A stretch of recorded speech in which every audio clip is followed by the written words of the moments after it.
नमस्कार। आज हम रामायण के सुंदरकांड का 49वां और 50वां श्लोक पढ़ेंगे। इस का जो 49वां श्लोक है, पहले 49वां श्लोक देखिएगा। इस श्लोक का पदच्छेद बताऊंगा मैं भी, और शब्दार्थ, अनुवाद, व्याख्या। तो ये श्लोक इस प्रकार है। इयं सा यत् कृते रामस्य चतुर्भिर्यः तप्यते कारुण्येनाश्रिंसस्येन शोकेन मदनेन च। इसका पदच्छेद इस प्रकार है। इयं सा यत् कृते रामः चतुर्भिः इह तप्यते कारुण्येन आनृशंसेन शोकेन मदनेन च।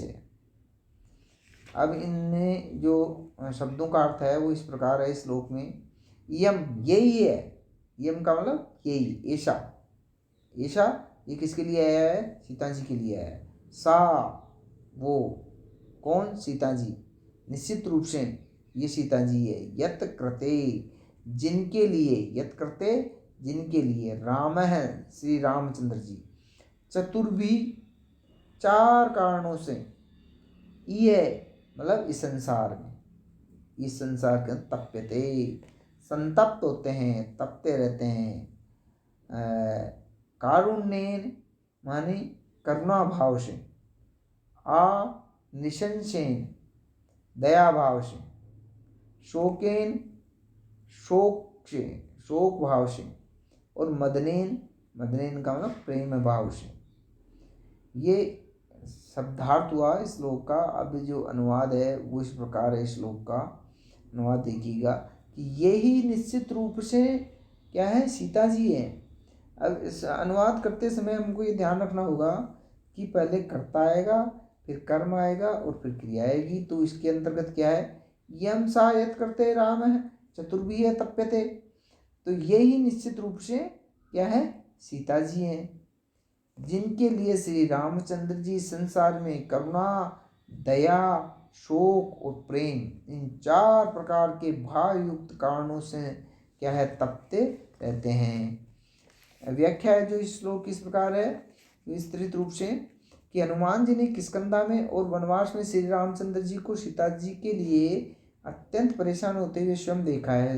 हनुमान जी ने किष्किंधा कांड में और वनवास में, यहाँ लंका में आकर सीता जी की खोज करने और पूर्णतया पहचानने के पश्चात हनुमान जी पुराने प्रसंग को याद करते हुए कहते हैं कि वास्तव में इन दोनों का परम जो आपस में प्रेम और भाव अतुलनीय और अनुपम रूप से क्या है?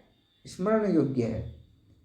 इधर श्री राम के वियोग में ये इस प्रकार से कष्ट उठा रही हैं, तो उधर श्री रामचंद्र जी भी इन सीता जी के लिए कभी करुणा, दया, शोक और प्रेम भाव युक्त चार कारणों से क्या है? वो संतप्त हैं, पीड़ित हैं। ये चार भाव 10 प्रेम भाव में भी महत्वपूर्ण भाव हैं और प्रियतम के लिए संतप्त करते हैं। अब इस श्लोक का जो व्याकरणात्मक दृष्टि से क्या महत्व है वो बता रहा हूँ मैं। तत् सर्वनाम शब्द के स्त्रीलिंग की विवक्षा में प्रथमा के एक वचन में क्या बनता है? तत्व शब्द बनता है।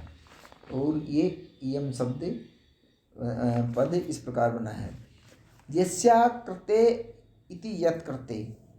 यत् करते का समास विग्रह क्या होगा? यस्या करते। षष्ठी तत्पुरुष समास है। कौन सा समास है? षष्ठी तत्पुरुष समास है। और यहाँ पर कृते के योग में कौन सी विभक्ति होती है? षष्ठी विभक्ति होती है। अब जो चतुर्भी शब्द है वो किस प्रकार बना है? चतुर शब्द की तृतीय विभक्ति के बहुवचन में क्या बनता है? चतुर्भी बनता है। संख्यावाची शब्द है ये, चार प्रकार। तप तपने धातु से आत्मने पद में प्रथम पुरुष के एक वचन में तप्यते बनेगा। तप तपने धातु से।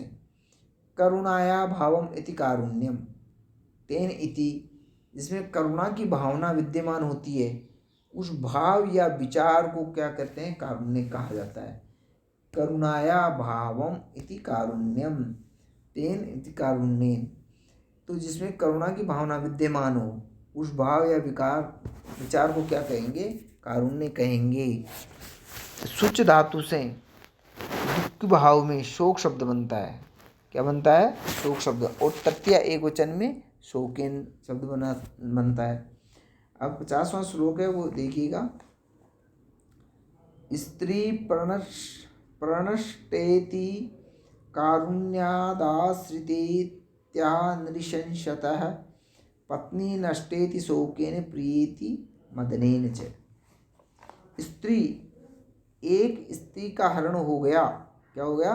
हरण हो गया। प्रणष्टा, और वह खो गई, प्रणष्टा हो गई।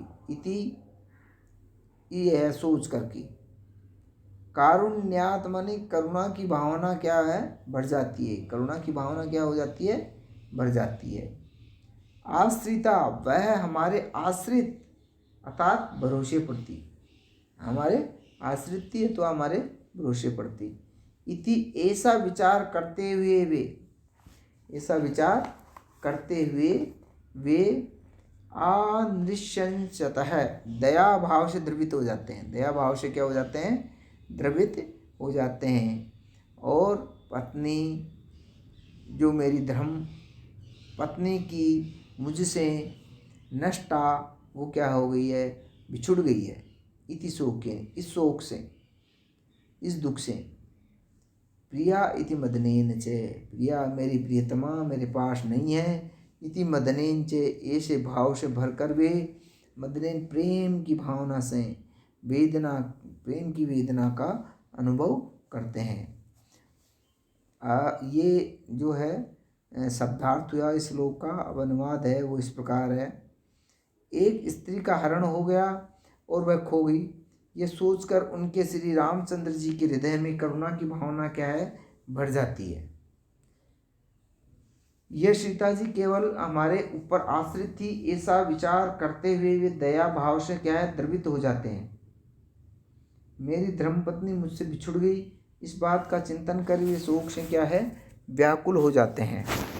और मेरी प्रियतमा अब मेरे पास नहीं है, इस भावना से भर करके वे प्रेम वेदना का अनुभव करते हैं। तो कहने का मतलब यह है कि जब एक स्त्री का हरण हो गया और वह खो गई, तो ये सोच करके श्री रामचंद्र जी के हृदय में क्या है? करुणा, जो दुख की भावना है वो बढ़ जाती है।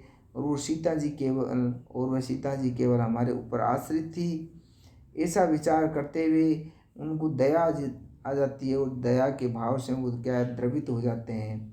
मेरी धर्मपत्नी मुझसे बिछुड़ गई है, इस बात का चिंतन कर वे क्या है? शोक से, दुख से व्याकुल हो जाते हैं।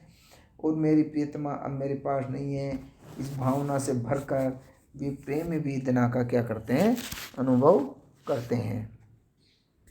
अब जो है श्लोक की जो व्याख्या है, हिंदी व्याख्या है, वो इस प्रकार है कि प्रस्तुत श्लोक श्रीमद् वाल्मीकि रामायण के उत्तम श्लोकों में से यह बहुत ही अच्छा श्लोक है।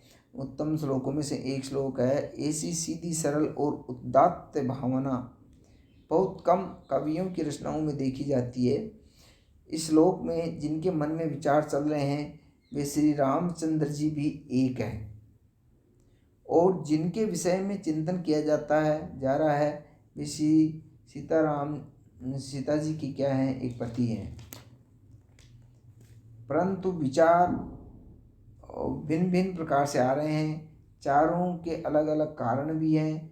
करुणा भाव तो इसलिए पैदा हो रहा है कि एक स्त्री का अकारण हरण हो गया है और मैं समर्थ पुरुष होते हुए भी कुछ नहीं कर पाया।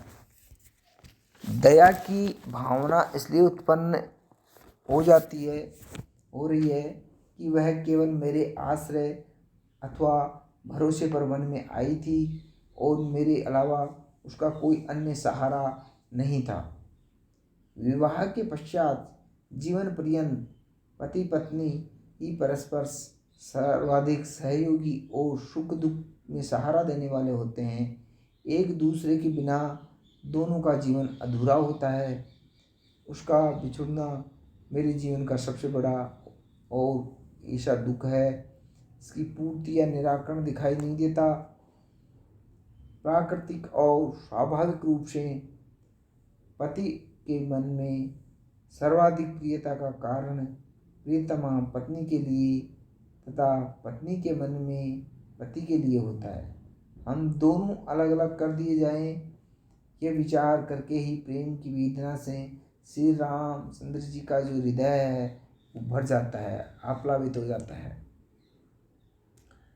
स्त्यायेते शुक्रशोषिणे यस्याम इति स्त्री, अर्थात जिसके गर्भ में अपने शुक्र शोणित रूप वीर्य को स्थापित कर संतानोत्पत्ति की जाती है, उसे स्त्री कहा जाता है। प्रणष्टा पद में प्र उपसर्ग पूर्वक नस धातु से परे कतः और टा प्रत्यय हुआ है। कारुण्यात जो शब्द है वो किस प्रकार बना है कि करुणाया भावेति कारुण्यम तस्मात् इति विग्रही के अनुसार कारुण्यात इस भाववाचक शब्द में पंचमी भक्ति का एक वचन है।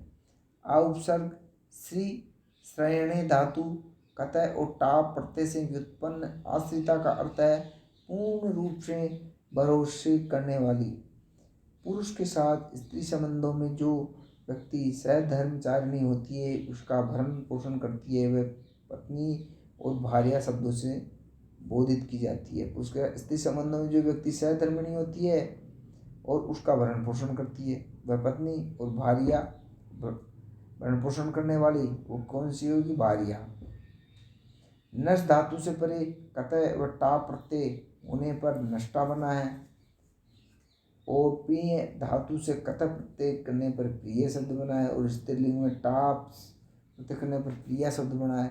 इस प्रकार आज के लिए इतना ही। थैंक यू, धन्यवाद।